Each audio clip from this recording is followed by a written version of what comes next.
What is up, Asymmetry? How y'all doing? Had the opportunity to sit down today with somebody that I have admired for a very, very long time. Ever since he approached me to potentially work on the foreword for his book, In Training, which is an incredible photographical documentation of the National Collection in Washington, D.C., I've been hugely aware of Stephen Voss and the work that he's been doing. I follow him on socials. I've got a print that he did at the Lincoln Memorial of a child standing in front of the Lincoln Monument in my house. And I continue to just try to keep my finger on the pulse of what Stephen is up to because it's fascinating. You're talking about an individual that recently shot President Trump for the cover of Time magazine. He was documenting the insurrection on the ground on Capitol Hill. He's photographing any number of independent projects, publishing his own books, working for major media outlets. I mean, he kind of does it all, and he does it all at such a high level that frankly, when he responded to my email to him about podcasting together, I was shocked. I was shocked. We had a tremendous conversation about life, about our craft, about art and design, and how we go about our different pursuits. And it was an absolute honor for Stephen to spend an hour or more with us and to get to talk with him about his creative process, his field of dedication and pursuit, and how he balances life and living with this obvious acumen he has for a tremendous medium documenting current culture in the United States. Just amazing. Anyways, I'm super proud of this one. I invite you all to sit back, relax, and enjoy. Stephen Voss, everybody. Hey, how's it going? It is going. It is going. Yeah, Mondays are always so interesting. I hear that. I hear that. Yeah, I don't know if you've heard, the East Coast has just been under this deep freeze for like a week now, and DC has like no capability for removing snow if it's not going to melt. So it's just been like locked down here. The kids were off school for a week, and it's been such a mess. Oh my gosh. Well, I mean, we definitely are hearing it on the we're definitely hearing about it on the West Coast in terms of, we get the news, but it's highly sensationalized, and so you never know like what's really going on. It's like but the weather would suggest that it's pretty darn intense.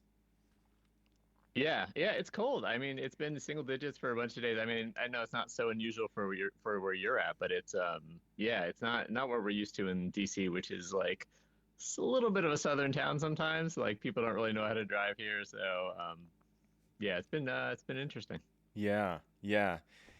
Yeah, DC is like this kind of standalone island in the country where even when I look at it on a map, I'm always shocked at where it is, and no matter how many times I look at where it is, it still is this disorienting hub of activity that exists, and I feel like it's farther north than it actually is. It's which is kind of interesting.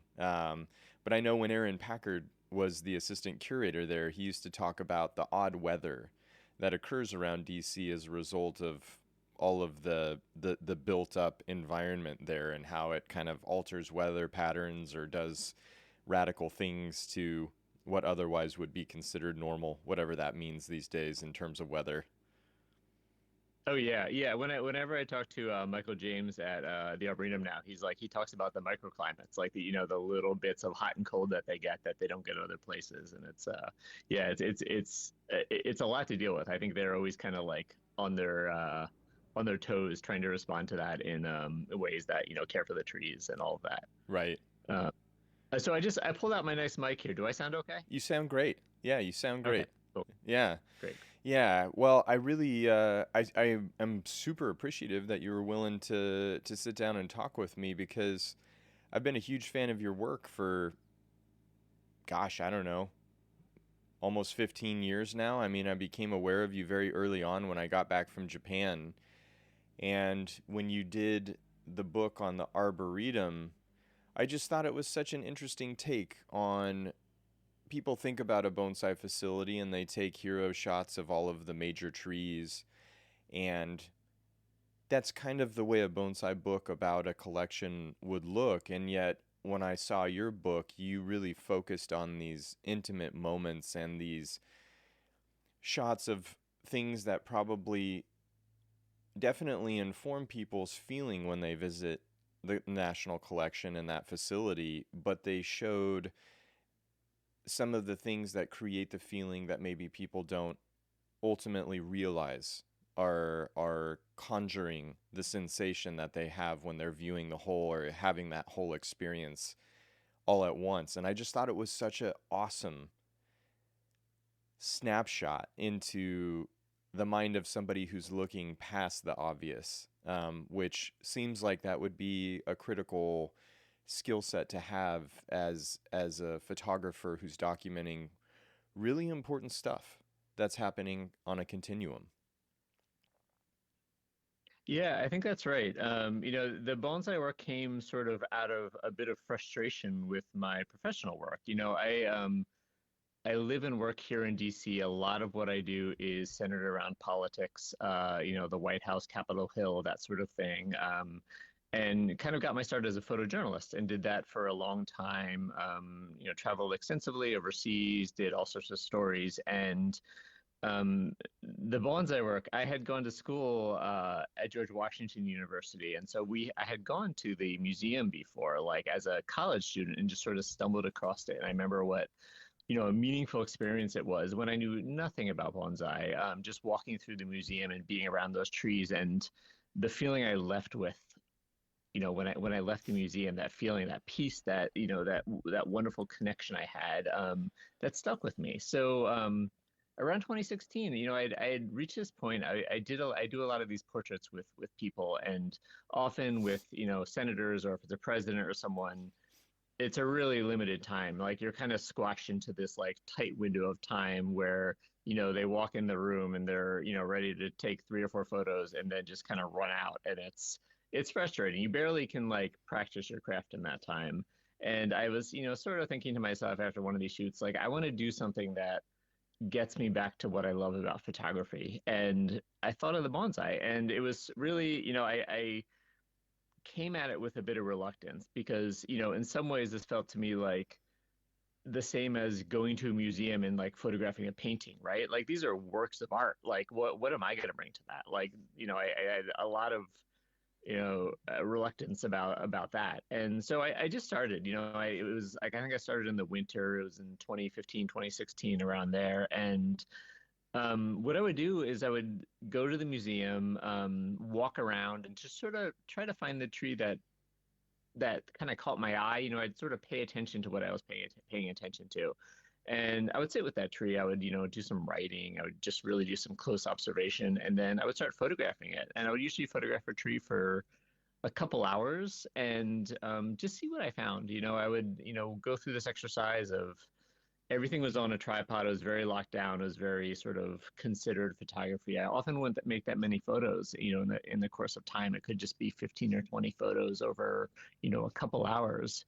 But I would really spend a lot of time looking closely at the trees. And that's something I hadn't really done. And that's something that in my professional life, I had sort of lost the time and ability to because of kind of the way these shoots took shape.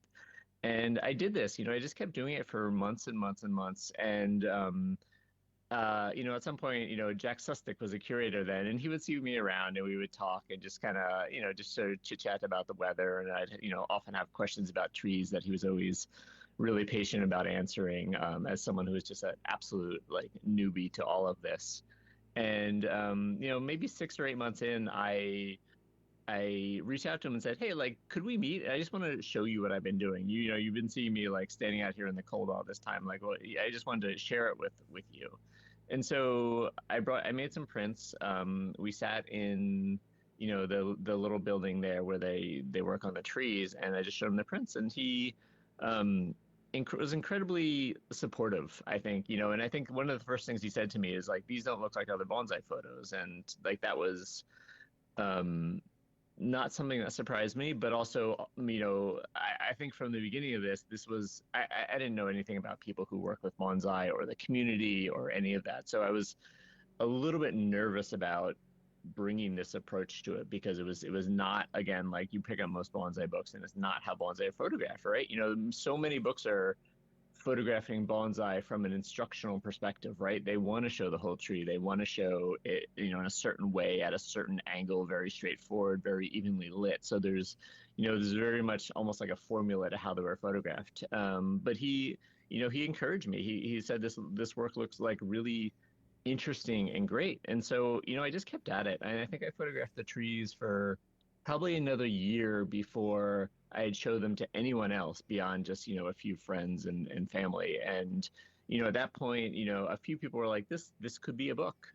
This could be something else. So, I thought about it. I reached out to some publishers, didn't get a lot of interest. And I thought, maybe this is something I should just do myself.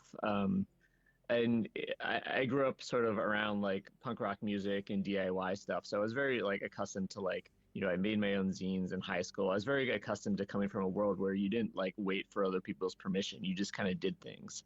And so I thought, let me figure this out. So I talked to some friends who are these great designers in DC, and they were sort of on board to design it. I started a Kickstarter to raise money for it, and kind of went through that whole process. And it was another probably 9 months, but I came out with this book that I loved. And the book, the thing people say about books is they don't often make much money, but they lead to other things, like, so for me, at least, this book led to a few museum exhibits. Some of the work was acquired by the Library of Congress. I got the really fun experience just a few months ago of being on CBS Sunday Morning talking about the bonsai.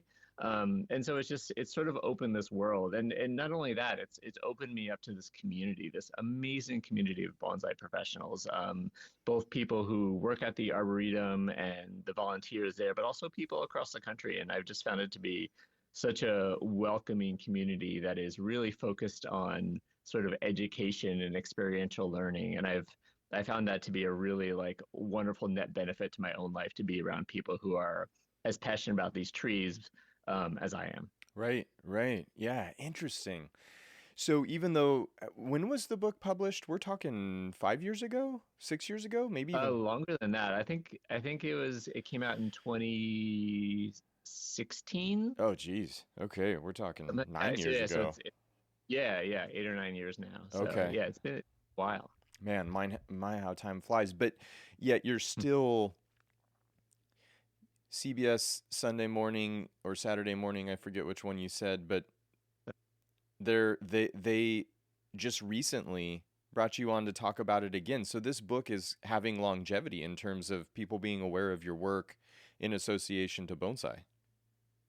It is. So CBS Sunday Morning does this feature, I think, every fall, where they find a way to sort of see who's doing interesting things with fall, whether photography or other activities. And they had seen, I was involved with the National Bonsai Foundation, and they had seen, every fall I had visited the museum and sort of done a series of photos. So they centered it around that. I think the book was sort of the entry point, but the fall photography was their focus.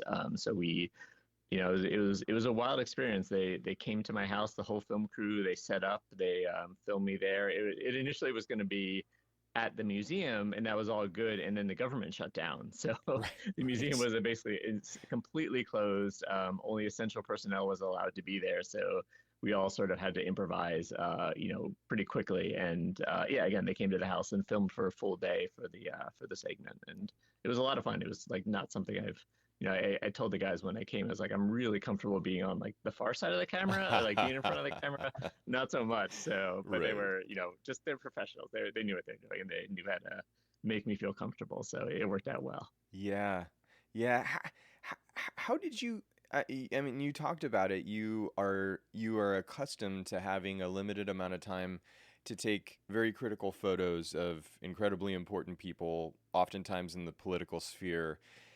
How did you get into this? How did you get to the point where you are a photographer who is photographing Trump or any of these other very significant individuals, and your work is showing up on the most major media outlets on at least in North American news, but oftentimes on a global level. Like, how does a photographer get to that point? How did you get there?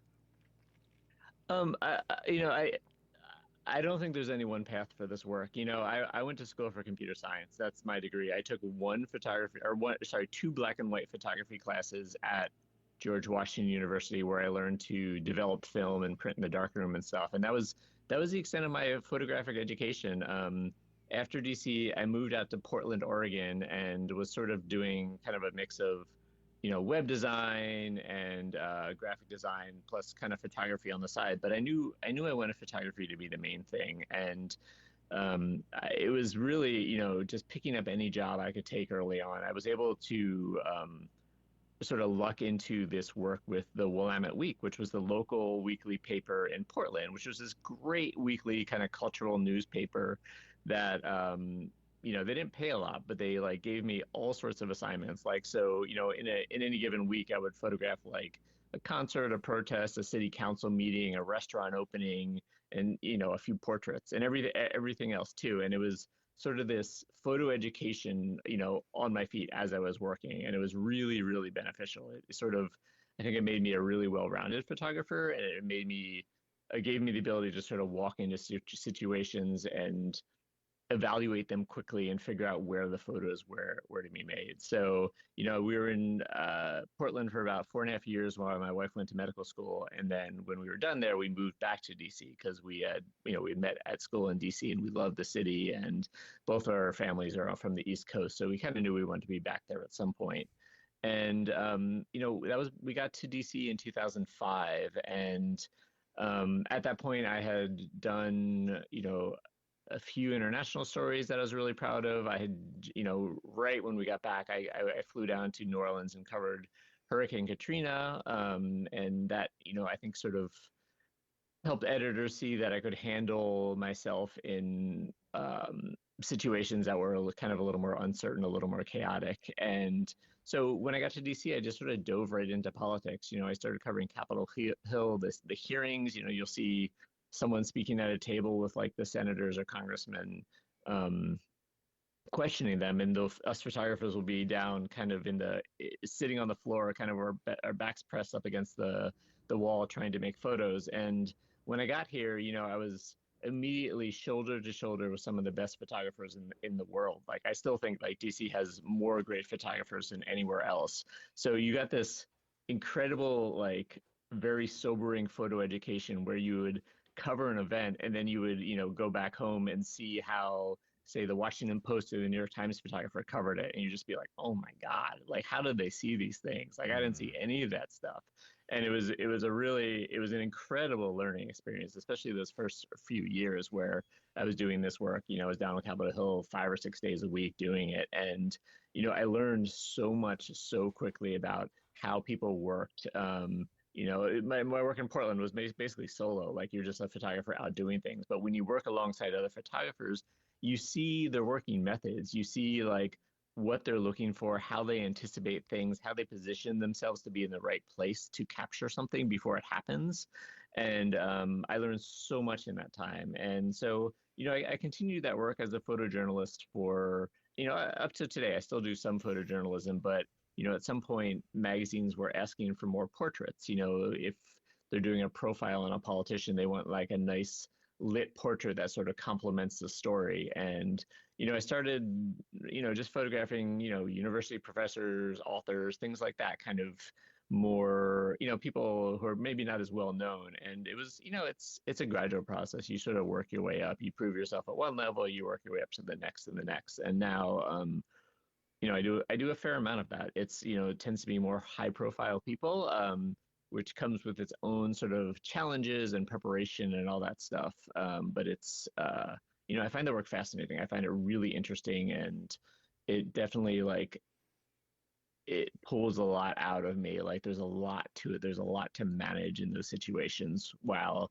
sort of trying to stay laser focused on taking great photos. And that's, one of those things, it's not like this isn't like a static thing. I'm sure it's true in your profession too. Like you're still learning. Like there's still, as much as you've had success, there are things you learn and there are things you do differently. And for me, I feel like the work is still evolving and still moving to a direction, and I'm still, not satisfied with the work. There's still so much more I want to do. Mm-hmm. Mm-hmm. Yeah, when I approached you about talking with us on the podcast, I had mentioned, and I was like slightly bashful to mention this because I don't really know inside of the endeavor of photography at the level that you're pursuing it, especially in your portraiture work, which I think your work out in the field is equally, if not more compelling to me. But with your portraiture work, I had watched that abstract episode on Netflix where they featured Platon, and he was photographing Putin and Gaddafi and waiting for this moment where he felt like they kind of unveiled themselves to him as a photographer. And the thing that struck me about that is the people skills in these very complex situations with individuals that are probably heavily guarded. There might even be some cultural components to that that are tough to understand, not being of the culture that this individual would be coming from. But I've had this curiosity for a while because even with the team that I work with here, there were two photographers that I worked with in the beginning of Mirai, whose work was a lot more focused on kind of capturing that moment where somebody kind of unveiled themselves to the camera, and they would look at each other's photographs and they would say, "Oh man, you really this is an incredible photograph." In the beginning I would look at it and I would understand that it was of quality, like there was something about it, but I couldn't like put my finger on it. And then as I looked at it more and I kind of watched them work more, I started to become aware of this challenge of having a camera, which is oftentimes intimidating for people to be looking at or around this kind of blank dark hole. It's almost like an infinity kind of portal that people are looking at, and still getting their humanity when they're in that situation and they're sitting there and they know they're going to be photographed, and they're I don't know, what any other person thinks about in that situation, but I know what I'm thinking about. It's what am I supposed to be doing? As the subject of a photograph where I'm just supposed to be sitting, like what do they want from me? What am I? And so when I especially recently seeing some of the really high profile people that you've been shooting and how you have captured them, um, I thought about that Platon episode and his sort of process, and just wondered, what does that look like for you? Trying to are you even trying, first of all, to build some sort of personal rapport in this rapid moment of having limited time, and how does that rapid relationship building, how does that happen for you in those situations where you're shooting somebody like that to get an image that does convey their essence, humanity, or some aspect of them that's appropriate for the project and what you've been hired to do? Yeah, I think a lot of it starts with the preparation. The things I do before the shoot. When I get a call for one of these shoots, I usually have somewhere between 3 to 7 days before the shoot is happening. So I have a little bit of time to sort of plan and think about what I'm going to do. And so, one thing I like to do is just really look up these people, like find YouTube videos of them and see them speaking, see how they move, see their physicality, because that's in the end what I'm photographing is like the surface, right? So like what does that tell me about how the person conducts themselves in public, what poses they do, what positions are comfortable for them, and really get a sense of like how they move in the world. And that gives me sort of a starting point for what is possible with this person. And then I love looking at historical images, not just of the person but of other people. Maybe this would be better to just be specific. I can talk a little bit about the Trump shoot I did back in October, which I think is sort of a good example of this. this was a cover shoot for Time magazine. An editor who I had worked with before reached out to me and said, they've agreed to this. Are you available? And, I'd sort of talked about it, thought about it a little bit and said, yes, let's do it. So Paul came in on a Friday for a Tuesday shoot. And, this is obviously someone who's the most well known, right? So, there wasn't a lot of research to do in that sense, but I was thinking also a lot about what has been shot in that space. So we were going to photograph it in the Oval Office, which has, the big wooden desk, has many photos. He has redecorated it, made it more like shiny and gold. And again, I'm not interested so much in the politics of any of this. I'm just going to talk about it as a photographer Of making a course. photo.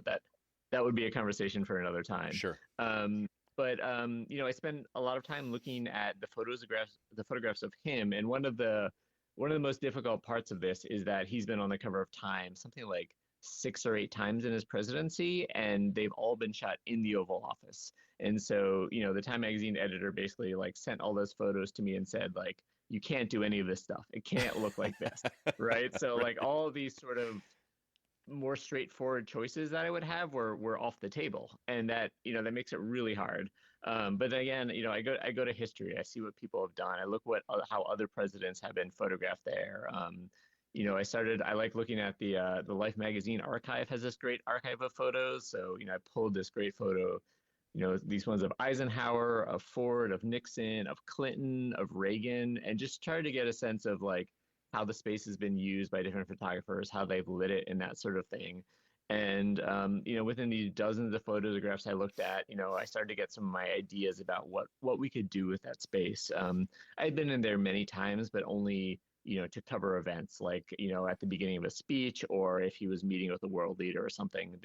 The press would often be shuffled in, and they call it a spray, where you just get to take photos for like 5 minutes at the top of the meeting. So I knew what the space I knew how big the space was, that sort of thing. I knew where the light came in, but I didn't, I never had approached it as a portrait photographer.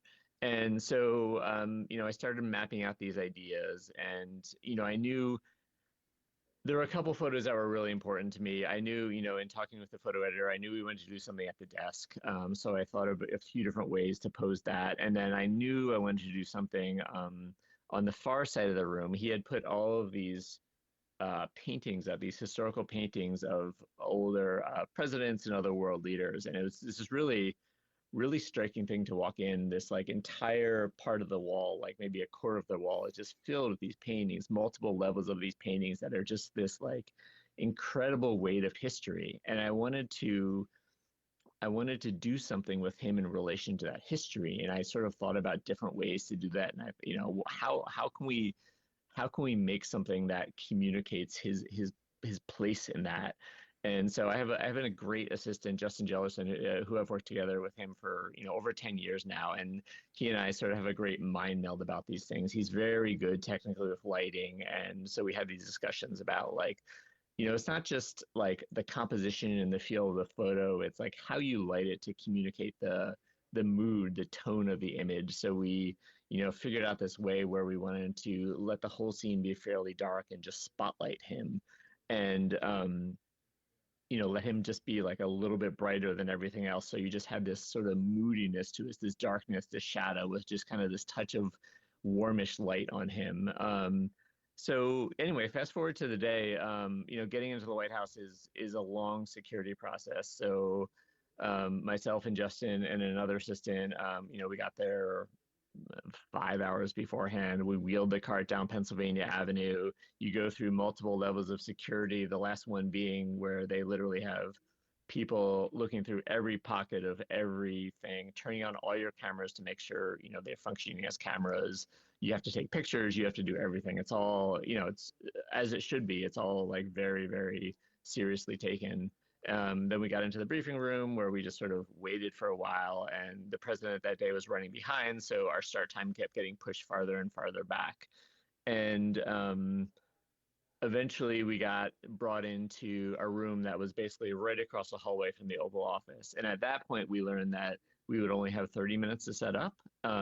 Typically, for a shoot like this, I would have 2 to 3 hours to set up, right? We bring in a lot of gear, a lot of lights and stands and modifiers and all that stuff. And we have, this whole system of like setting things up and figuring that out. And we didn't have that time. So we found that out. We were in this room, and suddenly Justin and I were sort of, improvising in the moment. We were like, how are we gonna do this? We knew we would have about 20 minutes to photograph him, which is an okay amount of time for something of this caliber. So we just started mapping out like, all right, once we do this shoot, this light's gonna go from here to here. We're gonna set the ratio so it's slightly different. This one's gonna angle over here. The other assistant Olivia will bring this one to that side, and then we'll follow him with this. And it became this like logistical challenge to figure out how to all to do all of this. And once we had sort of more or less mapped that out, we had been given the go ahead, like, okay, we can come into the room. So we came into the Oval Office, and at that point we had also sort of set things up, so everything was like ready to go, set up. And we brought it in, and a few of his aides were there. The president was not there yet, but a few of his aides there, and two of the journalists from Time were there, along with the photo editor, Katie, who I'd worked with. And we got in, we immediately started setting up. We sort of talked through everything, get it all mapped out, and at that point, we have basically every photo setup we're gonna do, we have it locked in and ready.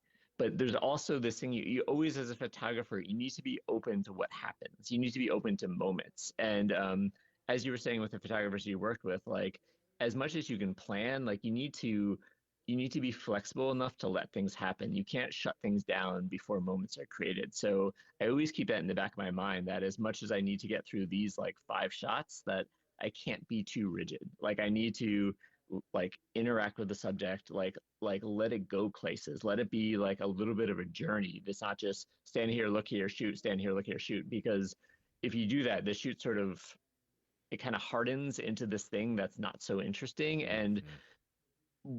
people are so interesting. The way people are, like I'm always struck by, when I'm photographing people, how unexpected they are. The things they say, the way they move, the way you are with them in person, one to one, is so different even than when you see them on TV or otherwise.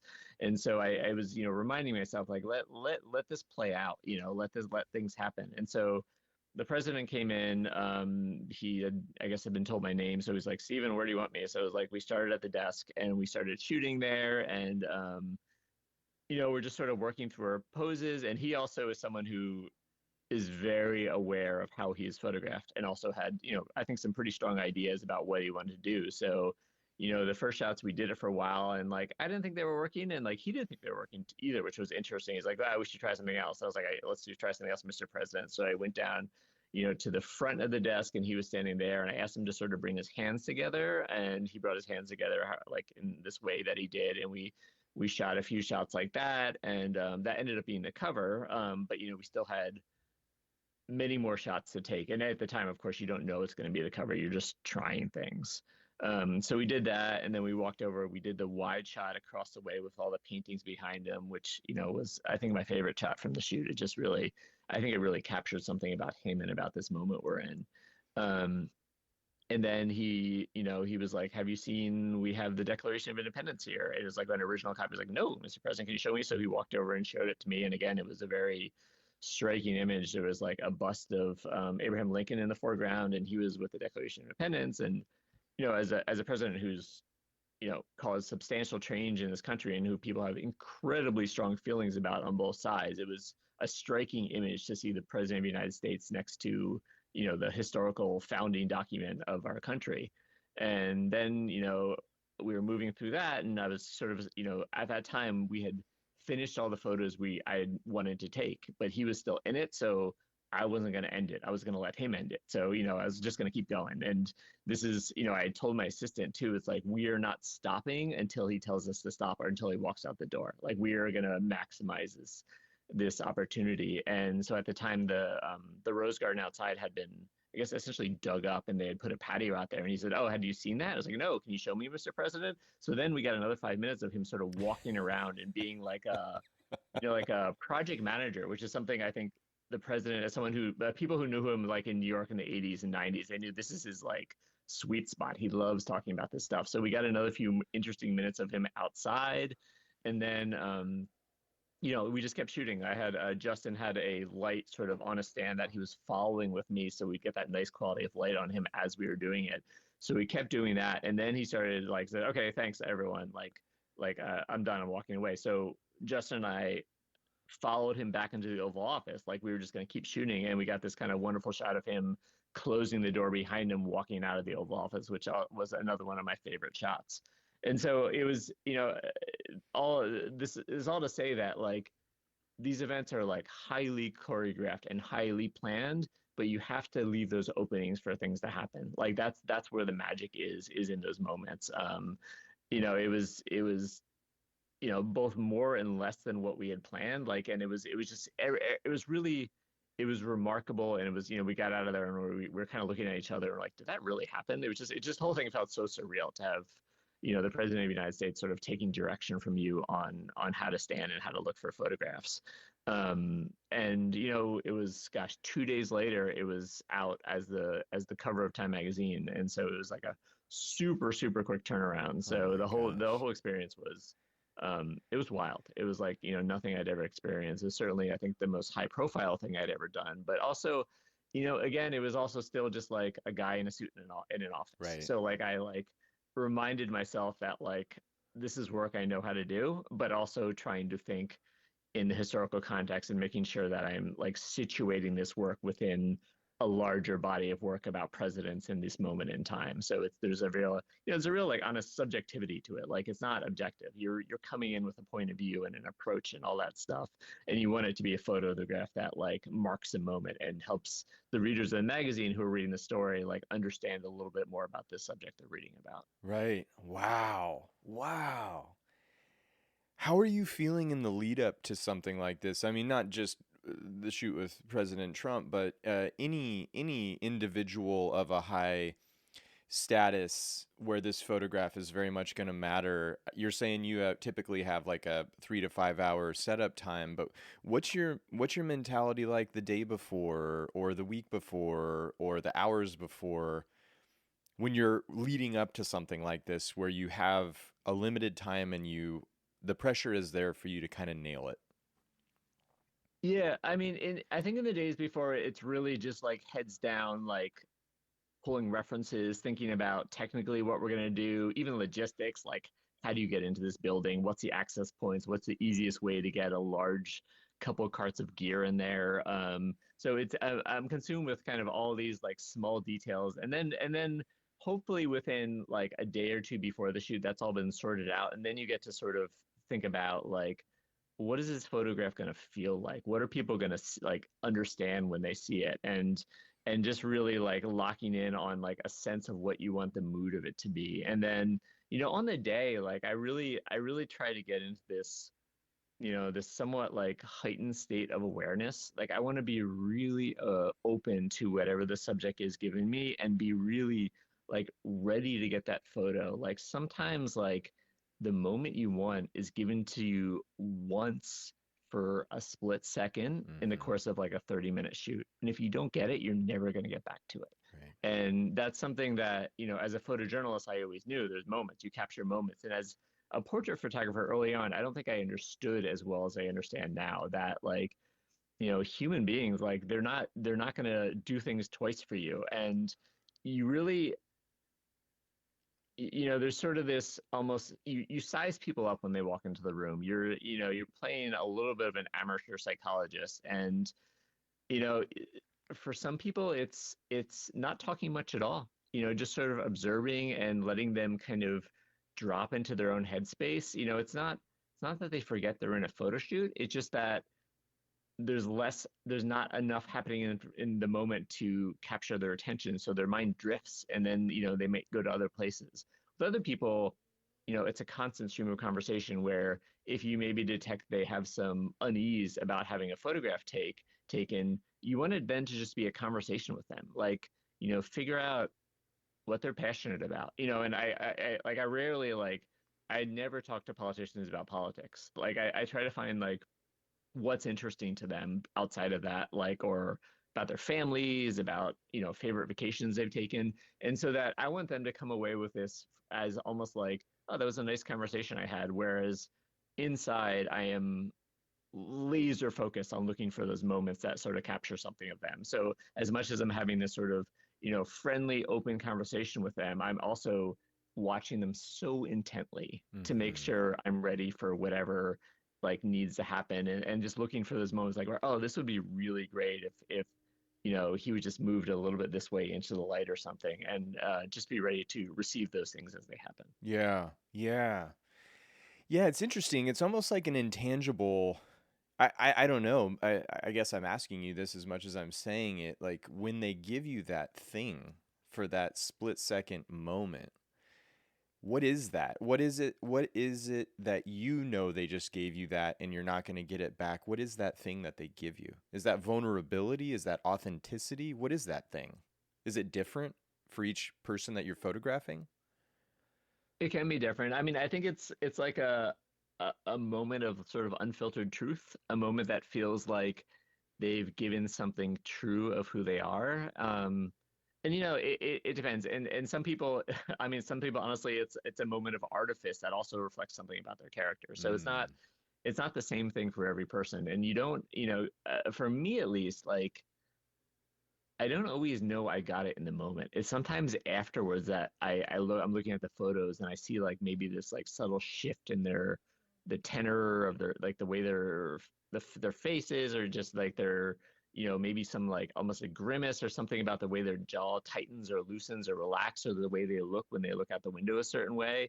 Um, in the moment I'm like I'm just working, like I'm like doing the things I do and trying to be attentive, and often it's later that I like look at the image and be like, ah, that's the one. And I know some photographers who are just like they know in the moment. And I've never been that photographer. I've always been someone who is like just working, trying things, thinking about options, and trying to keep things moving forward, in the hopes that I'm creating opportunities for something great to happen. And then knowing that I'll have that time afterwards to kind of sort through these photos, look at the contact sheets, and find what worked and what didn't. do you do you do you find that state of hyper awareness to be enjoyable? Do you like that? I love it. I love it. And not to make too direct of a connection here, but like photographing the bonsai, like it's sort of like retaught my eyes to see a little bit, because I really went into that work like very intentional about not taking photos for a while and just studying the trees and writing about the trees and just having these observations. And I it like it enlivens me. I mean, it exhausts me. This shoot's like this Trump shoot was literally only 20 minutes, and like I got home and I was ready to take a nap. Like it really like it really, I think, invigorates me in a very like it does something to me like physically, where I'm very much in a state for a time, knowing that like this is where I need to be for this work, and then I sort of come down from it really hard. I'm like, oh my god, I'm like wiped for the rest of the day sometimes.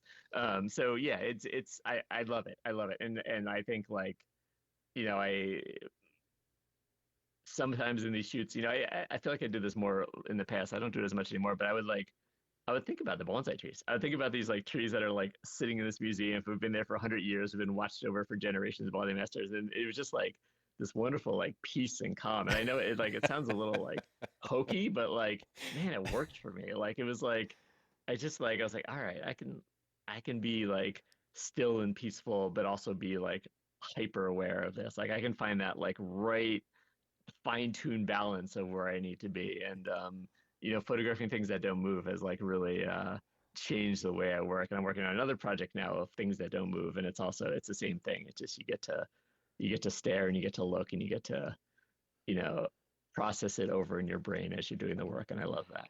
As you were describing this photo shoot in the Oval Office, I was just thinking about how how incredibly calm and relieving it sounds to shoot bonsai that again are not moving. You're just like observing a lot more subtleties. You've got some time and some flexibility built in, as opposed to this very demanding moment where it's like you're on a razor's edge of capturing it when they give it to you. It's almost like as you're describing it, I'm feeling relieved to think about shooting trees after a situation like that. The contrast of those two things is really interesting and fairly stark.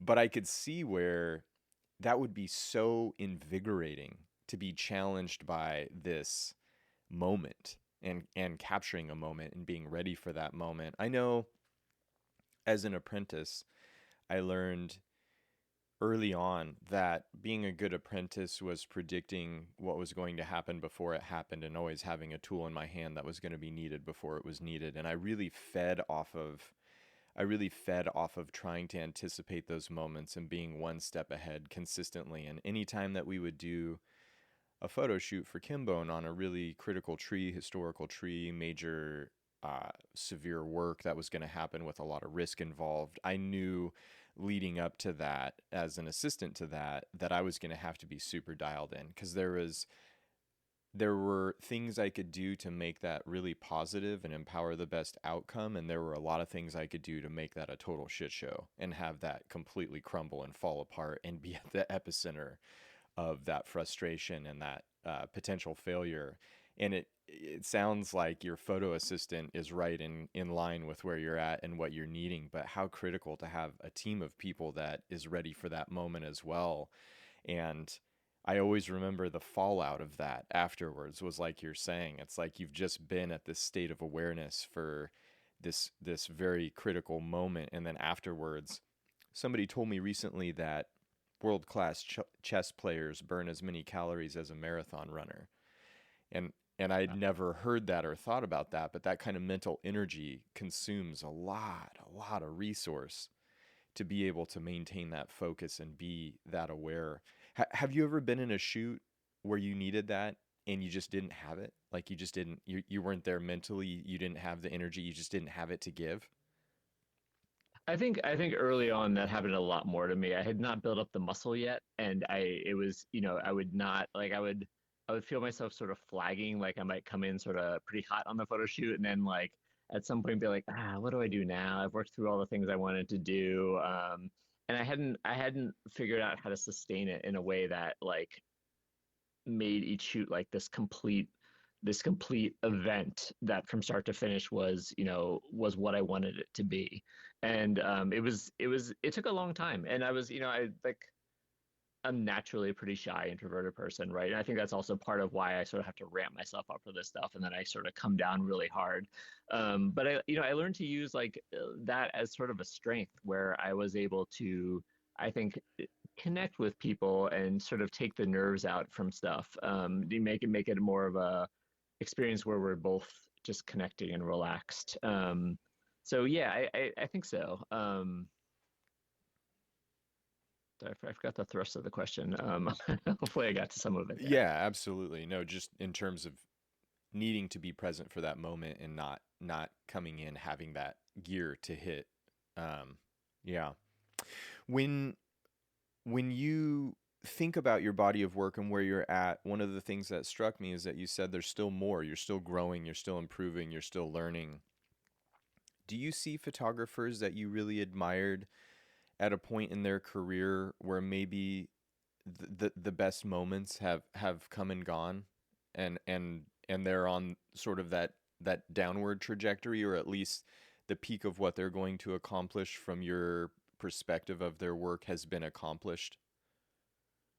Yeah, I think about that a lot. I'm 47. I'm like very firmly I guess mid-career photographer now, and I think about like what that path forward is. And the sort of the joke about photographers is there's like two kinds. There's one kind of photographer who basically makes the same photo for their entire career, and there's another kind of photographer who just keeps like doing different things. And I've always been a different things photographer. I've always like I don't think my work, I think my work early on looked a lot different than my work now. And I think there's, while you may be able to find some through lines, it's visually a very different place that I've been. Like I feel like much more refined. I feel like much more, honestly, much more creative now than I used to. But I do see that like, that slowing down. That I think some of it's sort of the inevitable like age thing, like right, that it happens to people, right? And it's just harder to have the ambition to go out and make new work. And right now I think I'm thank goodness in good health and,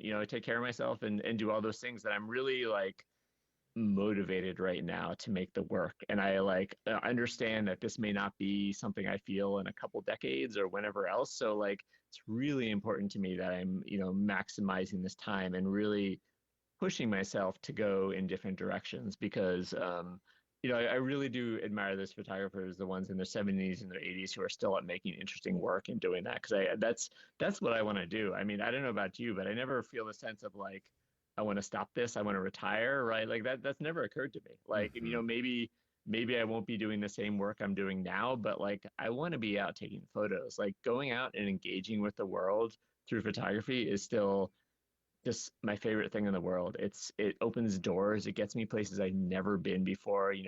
Whether it's famous people or just getting to stand in front of a 400-year-old tree for a couple hours and just really really take it in and find that connection and think about all those bonsai masters who cared for that tree, the way it's been passed through generations, the places that tree's been, the way it's been alive longer than our country's been around.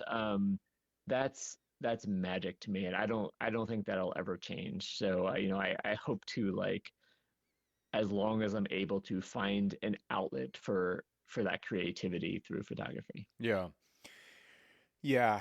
I, I became critically aware of the narrative arc of every creative individual or artist's body of work over time when I was in Japan. And it was easy to track with Mr. Kimura because he had generations of apprentices that really marked certain stylistic, very definable stylistic moments that he's become famous for, and you saw his youth and a very sharp edge to his work, and then you saw where he was really established and kind of the core kokufu, sakfu work that was recognized and kind of defined the modern era of Japanese bonsai. And as he's gotten older, the softer corners of his work, more natural, maybe moving even more back towards a traditional or orthodox form, and recognizing, oh, okay, there was an editor for a magazine called Bonsai Seikai that when I was an apprentice was doing a lot of work with Mr. Kimura. They had formed this kind of project body of work that they wanted to capture together, and he was an older gentleman, and we were talking about the softening of Mr. Kimura's work, and he said, it's critical when you're young to have sharp edges because they're inevitably going to get dulled down by life. And so if you don't start out sharp, you're going to have an unrecognizable box. It'll be this amorphous sphere, very quickly that lacks definition or something to say. I think, ultimately metaphorically was what he was trying to say.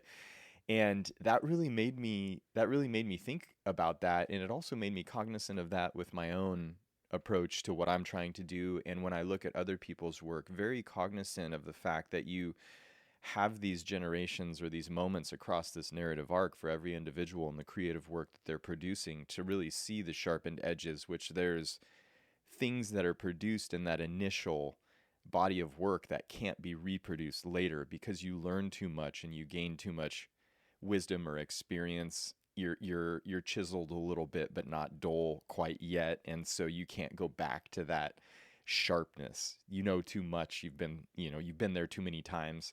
And then there's that moment where it softens, and finding the value of that softening, which is the culmination of all the experiences and all of the knowledge, as well as maybe just a general softening of the individual. Maybe the energy system is not quite there to bring it at the same intensity, and all of the things that combine. And I'm really fascinated when I look at people's bodies of work to try and see where they're at in what they're making at that time and what they've made before, and thinking about what they'll make after. I'm really interested in trying to see those iconic moments if I can pick them out in any creative medium, because it helps inform and educate my perspective of myself and my own process of where I'm at. Because I'm always wondering. There is this notion and understanding that we have that the ride doesn't last forever. And where are we at in that ride, and how long can we last in the ride, making work that's relevant and has the ability to say something, or at least that's what I'm thinking about with my own body of work. So I think about it a lot when I talk to other creatives and artists, where they're at and how they view that narrative arc.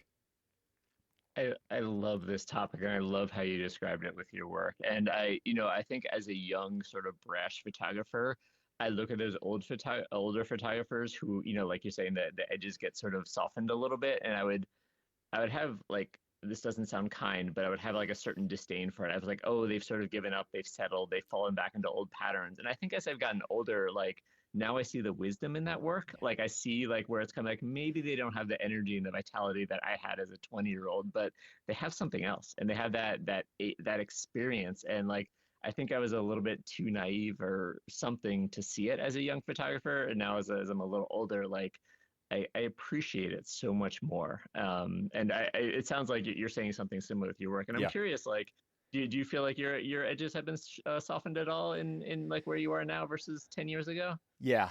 Yeah. I do. I certainly recognize I made trees in the beginning coming back from Japan that I could never make now. And some of that's a good thing. Some of that's those trees shouldn't be made now. And maybe shouldn't have been made then, but they were. And I look at them and I say, okay, that's a real capturing of a moment in a place that I was at, and a statement of what was happening all around me in that piece of work, that I can see that story, and I think about that a lot.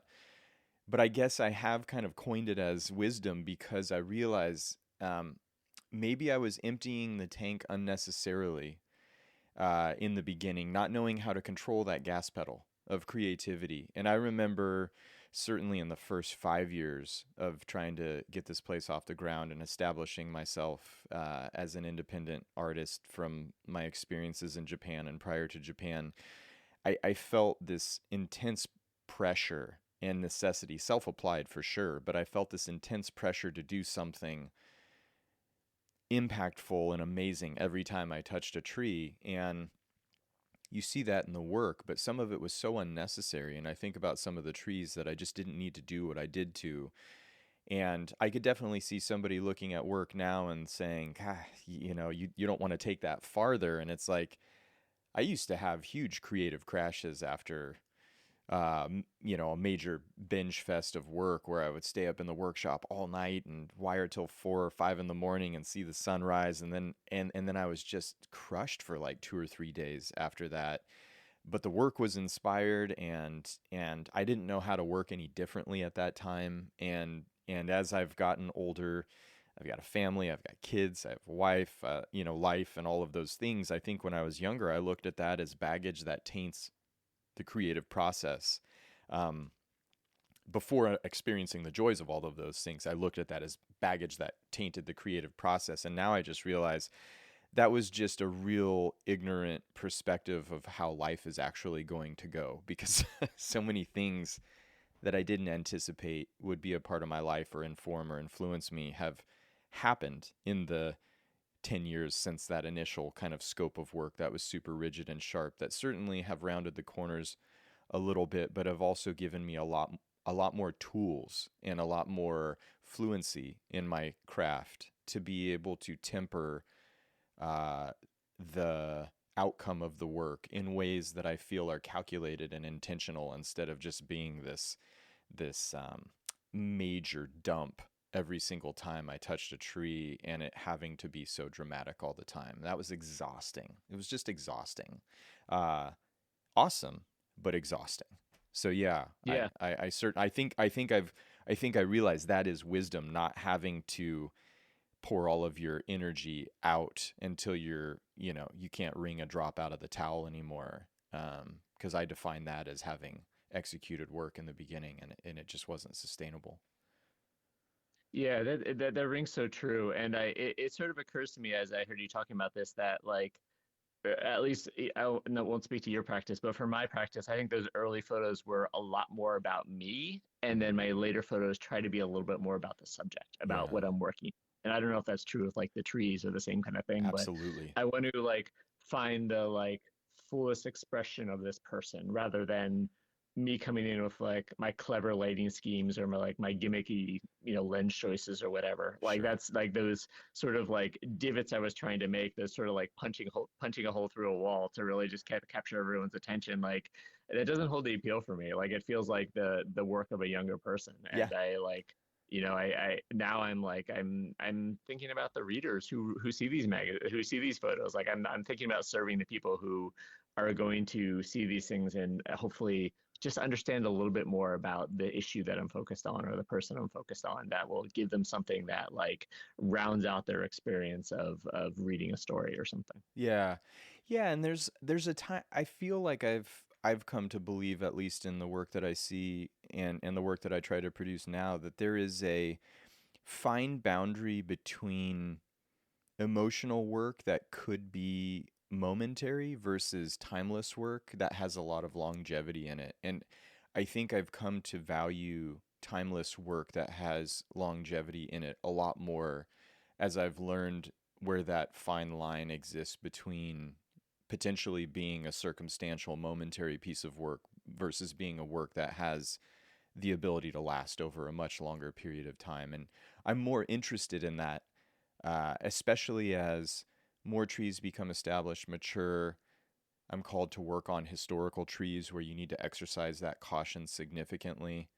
If I had to come up with a list of trees that I would love to have a hand on before I die, certainly there are trees in the national collection that I would love to be called upon to be able to continue their story and their process. Um, and those are the moments that I think really call on that kind of maturity to handle trees that have a long history and a lot of hands that have touched them, and to not override all of that history, but to just complement it and keep it moving forward, because those trees do still need direction. Being in domestic cultivation, they're going to always want, or it's their mechanism that's going to move them back towards youth and optimal photosystems in the way that trees typically grow without the environment acting on them in unpredictable ways. And so how do you bump them along in a way that keeps that fresh unpredictability but still honors all of those inputs that have happened over time? And I really feed off of that challenge now, because I think it becomes a culmination of what you and I have learned over our bodies of work, or established artists have learned over their bodies of work. And I really came to value even the softest generation of work that Mr. Kimura had produced, because you realize that's where he's at after 30 plus years of doing this at the highest level. There's a lot to take from that. That's a contextually rich decision that he's making each time he chooses to handle a tree in a different way. And maybe sometimes it's convenience or practicality or something like that. But a lot of the time, for somebody as intentional as he is, or you are, or other artists that have established themselves and produced all of the super hot topic body of work, or really inspired, youthful, energy filled body of work, it's like when you see somebody making decisions to produce something when they're established and calm and making more timeless work, now you get to really dig into what are they trying to do. There's so much to take from that piece at that time, because you know that it was well thought out and intentioned. And that's really where, talking about the photographs that you've recently taken, I wanted to know that process for you, and you gave it to me in just such a beautiful description of how that all went down for you. So I appreciate that. Yeah, this may go without saying, but the thing that's if you treat bonsai as an art form, the thing that makes bonsai so unique is that it's never finished, right? You are passing it along to the next person. It's not like, Rothko finished a painting and handed it off to another guy to keep painting. Right. Like it's Right. it's so remarkable, right? And like, for you, your collection of trees that will be alive like long past you, like that's it's and I think about the trees at the museum and the number of hands that have gone through them.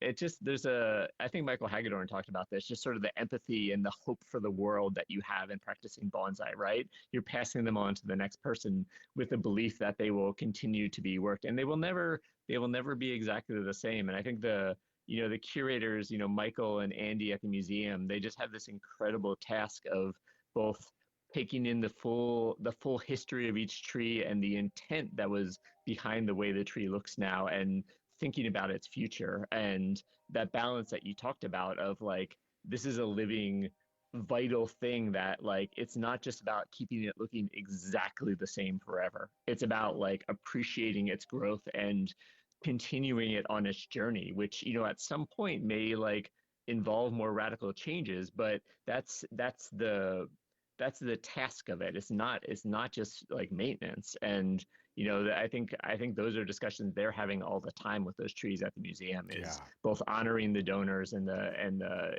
people who worked on the trees before, but also charting a future that keeps that tree vital and important, and while like maintaining its essence while understanding its progression. Yeah, yeah. And I think that might be one of the hardest jobs within bonsai is curation of not just the historical component, but now you got historical component combined with cultural components, which is just a minefield of diplomacy, artistry, history, anthropology, trying to do the right thing constantly. I think you could think about it so much that it would become impossible. You'd get locked up. And people that can do that well, that is a skill set that I think is underappreciated in North American bonsai, but I think we're starting to realize how special when you see somebody that can curate a collection like that. I think Jack Sustick was such a special individual when he was at the helm, and I think Michael's doing a wonderful job. I think Aaron Packard has grown into an incredible curator here in the Pacific Northwest. And you do see curators kind of across the country stepping up their game as we do have more of those considerations in the trees that are held in our public collections. And it's really the maturation of that thought process and the building and exercising of that muscle has been educational and informative for me to watch because that's not my job. That's not what I'm here to do. I'm called in to make those decisions on individual trees, but managing that field of criteria for important trees that represent so much, that is a completely different skill set than I'm equipped to handle. So I respect those people that can do that well, for sure. But I wanted to talk to you about your field work because now we're talking about this moment where you're in portraiture capturing this split second aspect of an individual giving you that thing, whatever that thing is. You talked about going into Katrina and proving yourself as showing the editors and the people that you were working with that you can handle yourself in some tough circumstances. I looked at the photographs of uh, whatever you would call that moment, the insurrection at the Capitol. I've seen you cover other protests and seen the work that come out of that. How does that relate for you to your photographic process and practice? Where does that come in with the portraiture so that you can do both of those things so well? Do they call on a different part of you? Do they stimulate a different part of you? Do you enjoy one more than the other? Where does the field work come in? I love photojournalism was my first love. That's how I got into photography. That was what drew me into it. And I'm still, I'm an avid reader of history. I follow the news very closely. I like the opportunity to document these moments, and I feel enormously privileged to be there to do that. That work, it has a life and an energy to it that frankly I don't feel as much with portrait photography. But it's really hard work. It's like really long days. It's lots of travel. I have two kids at home, and it was at some point like it felt less important to me to go off someplace for 3 weeks and work on a story, or to put myself in any danger. And there has been that danger. We're going through this really tumultuous period in our country's history. And, I remember covering the Black Lives Matters protests in the summer of 2020, 2021, and just going downtown every day and sort of not knowing what I was going to encounter that night. I covered those protests for something like 15 or 20 days straight. And it was like every day, usually people would sort of kind of gather around the White House in the late afternoon, early evening. And then, especially for the first few days, there was a lot of people who were really angry, who were more, I would say, more agitators than protesters, who were, breaking windows and lighting fires in front of the White House. And there was, tear gas and pepper spray and just all those things that happen. but you could tell it was an important moment. You could tell that something was happening that was different there. And what came out of that was this beautiful expression of community, where a few days in, people were taking it upon themselves to come down with first aid supplies, with food, with water, with all sorts of things to support the people who were there. And it really, it was holistic. It was not top down organizing. You saw people showing up because they wanted to be there, because they wanted to find a way to help. And I was really, I carry that experience with me as one of the most remarkable things I've seen as someone who's photographed a lot of protests and a lot of things in DC. It was a really incredible couple of weeks. And then, yeah, I mean, I do less photojournalism, but I still do some of it now. I was there at the Capitol on January 6th, which was just one of the worst days one of the worst things I've ever covered. One of the most scary, violent, out of control, chaotic things I've ever been around. It was really, it was hard. In the moment, it was like keep your head down and you do your job, but it took I mean, frankly, it took months afterwards and like lots of therapy to get through that. And I know many of my colleagues went through the same thing, like Wow. lots of PTSD, lots of horrible things. It really felt like this was a place where I had spent so much time, and on that day, it was dangerous. It was, I felt absolutely concerned for my safety. Pretty early on, I put my press pass away because I realized press were being singled out. I had friends who were beaten up, who had their equipment taken. Just an awful day. And in spite of all of that, you're just trying to do your job. You're just trying to take pictures. You're trying to for me at least, I was like, if I'm here, I need to be here for a reason. Like I need to be here to take photos. It's not enough for me just to be present here. Like I have to make this document of it. And I tried. But I still have deep regrets of maybe I didn't do enough. Like maybe I didn't really take photos that captured the day enough. Like I think about that all the time still.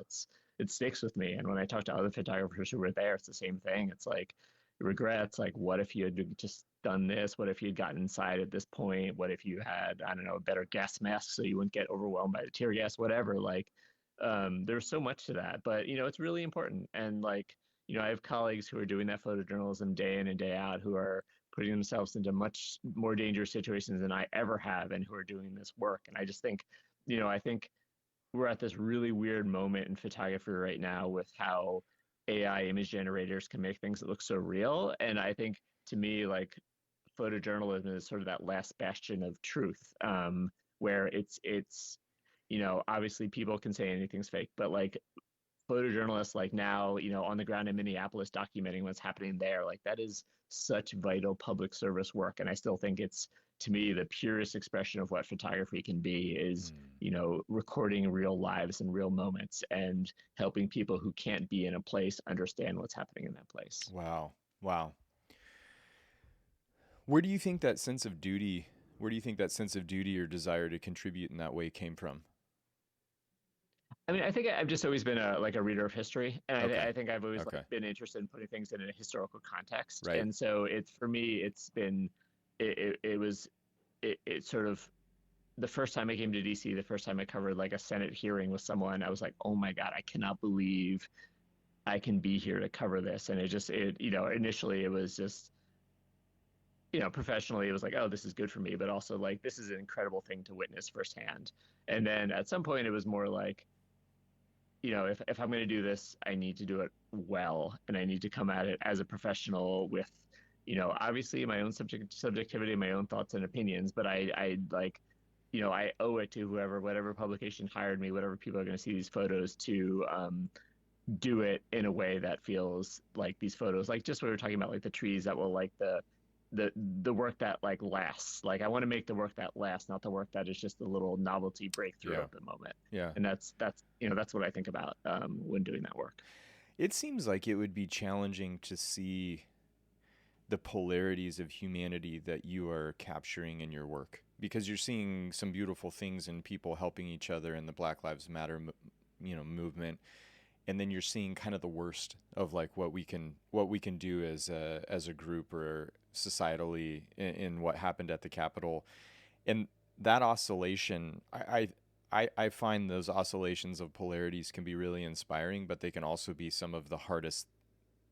Those can be some of the hardest swings to be able to deal with. And having kids and having to be a stable force at home and whatnot, it would make sense to me that there might be less photojournalistic work, but at the same time, with that being this kind of last pillar of where AI is impacting things, maybe one of the most important things you could be doing, there's a real internal conflict, it would seem, that exists there for you as a photographer of all of these different scenarios. Yeah. Well, and on a basic level, it can be super jarring to be like sitting in my nice house here in Northwest DC and then get in the car and drive 20 minutes to Capitol and cover January 6th. Like that's Right. jarring. Yeah. Like it's weird to be in a city where that's happening. But the thing I'll say is like I feel better and more equipped to do it than I ever have. So there's also sort of this feeling like I should be doing this work. And again, like I'm not traveling to, I don't know, like Israel, Gaza, or Iran, or any of Right. those places. I'm not doing things at all like that, like some of my incredibly brave colleagues do. But I think if I'm able to, the work in DC it's still important and meaningful, and like I want to be there. I Yeah. want to. That's as long as I'm able to, I want to be there. Yeah. So when you say there's still more. What does that mean? What are you thinking when you say that? I mean, I get obsessed with different things, and I like in a way that I got super obsessed with bonsai. Like I'm working on another project now, and like I find I I love the process of doing the work more than the end results, and I've always loved the process of doing the work. The end results are great. The end results are the gravy, like the recognition or whatever is awesome, but I just want to be out there doing the work, and I want to be moving forward. And I think there was a time, maybe late 20s, early 30s, where I got a little bit like too proud of the work I was doing and a little bit too like I've achieved it. I've hit the top like and realizing that I like kind of had stopped progressing for a while. So I like challenges. I like learning new things. I mean, earlier last year it was as simple as like studying for the license to fly a drone and like getting a drone license because I've been working for the last 3 years on a project about data centers, which are in some ways the most boring things in the world. But here I'm in DC and Virginia. There's more data centers than anywhere else in the world.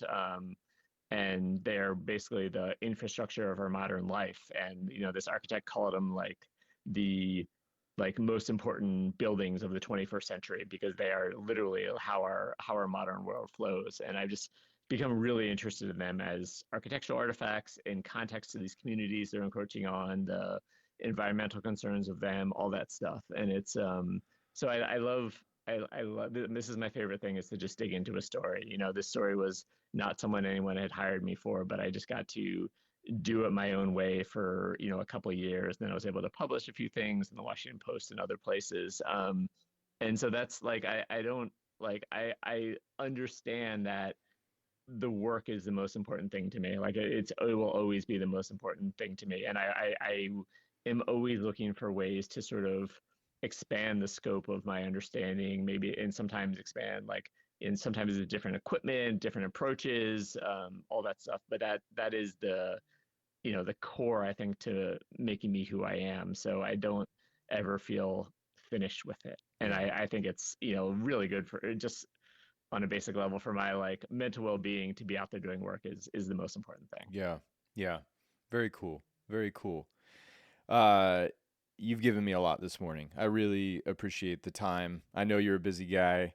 I've got uh, I've got bombs going off all around me here at Mirai. But what a valuable conversation. Thank you for that. I know it's always a risk, or maybe not a risk, but to the degree that going onto a podcast and talking with somebody about something that's super critical and personal to you as an individual and whatnot, sharing your art and talking about it, it means a lot. So I appreciate you having faith in us and being willing to sit down with me today. I'm really taking a lot from this. I've been an admirer of your work, but having the depth and insight into what you do adds a whole nother layer. I've got the picture of the Lincoln Memorial with the child standing in front of the statue of Abraham Lincoln up in the house, and my son, when he was very young, I framed it and put it in the house, and it's Mm. his favorite piece of art that we have in the house, and I really really love that because it's just such the juxtaposition of the scale of Abraham Lincoln and this potential of this young child standing in front of it is really really captivating. When I saw it, it was love at first sight. But I appreciate what you do, appreciate your work, and the artistry with which you pursue documenting a lot of critical stuff. So stay safe, and I'll be an admirer from afar. If you ever have the chance to come back and hang out in Portland, Oregon, by all means, it would be great to have you out at Mirai. I love that, Ryan. Thank you for these wonderful questions, and thank you for your sharing of your experiences. It's so fascinating to hear about your creative process and your journey as well. So this has been such a pleasure for me. I'm really grateful you reached out, and thank you. Awesome. This has been wonderful. Awesome. If people wanted to see your work, where would they find it? Yeah, I mean, the website's good, stephenvoss.com, Stephen with a PH. Instagram is probably where I post the most. Just finished up a great story for the New York Times Magazine on former FBI agents who left or were fired from the agency and their experiences. I traveled across the country over December, January working on that story, so I'm really proud of that. But yeah, that's social media is generally where I am, with Instagram probably being the most often updated part. Awesome. We'll put the links in the description below the podcast so people can find you pretty easily. But I hope you have a good Monday. I hope the week holds a lot of potential for you, and I hope we get to speak again soon. I hope so too. Thanks again, Ryan. This has been great. Thanks, Stephen. Appreciate you.